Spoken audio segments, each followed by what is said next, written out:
फौजदारी होनी चाहिए, इससे जो भी हो, इसमें बिल्कुल ठीक है। डॉक्टर साहब एक केस और भी है, वो भी बड़ी तैयार पड़ा हुआ है, बहानों से टरहाया जा रहा है। लाहौर की दुकानें के वजह मठियाइयां बना बना के फिर खत्म हो जाती हैं। मरियम नवाज के केस के बारे में क्या अपडेट है? वो फैसला कब तक एक्सेप्टेड है? तो ये कानून ने तो फैसला कर दिया है। मैं तो अपनी जिस जी। जमाने में बहुत सारे लोग मुझे कहते हैं, कल भी एक साहब, नाम नहीं लेता हूँ, मियां नवाज शरीफ साहब के बाद बहुत ही करीब रहे, उनसे बात हो रही थी, तो वो मुझे ये कह रहे थे कि डॉक्टर साहब जब लोग सो रहे थे तो आपने ये केस जगाया, जब लोगों को पता ही नहीं था कि हमें रिलीफ मिल सकता है कानूनी तौर पर, तो आपने एक एक पॉइंट्स को सामने ला कर दिया, और फिर आज वो तमाम चीज़ें क्लियर हो गई। और वो तमाम आपके व्लॉग्स मैंने देखे हैं जिसमें एक एक कानूनी नुकात को आपने बड़ी मेहनत से जमा किया।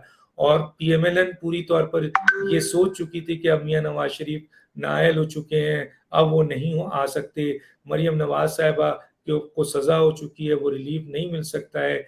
लेकिन फिर कानूनी और आईनी सारे नुकात बाहर आए और पाकिस्तान के अहम तरीन कॉन्स्टिट्यूशनल लॉयर ने उनकी तस्दीक की।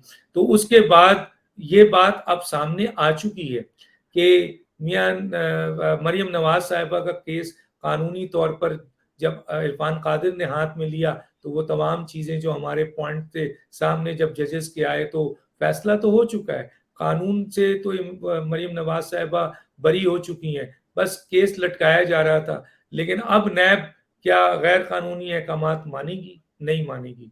अब उनके प्रोसिक्यूटर या नए नए स्पेशल प्रोसिक्यूटर वो अजहर साहब को ले आते हैं, दूसरे दिन निकाल देते हैं, फिर तीसरे दिन जानू जर्मन आ जाते हैं जो पता नहीं क्या कुछ बोलते हैं, किसी के समझ में नहीं आता है ना जज। तो अब ये ड्रामा खत्म होगा।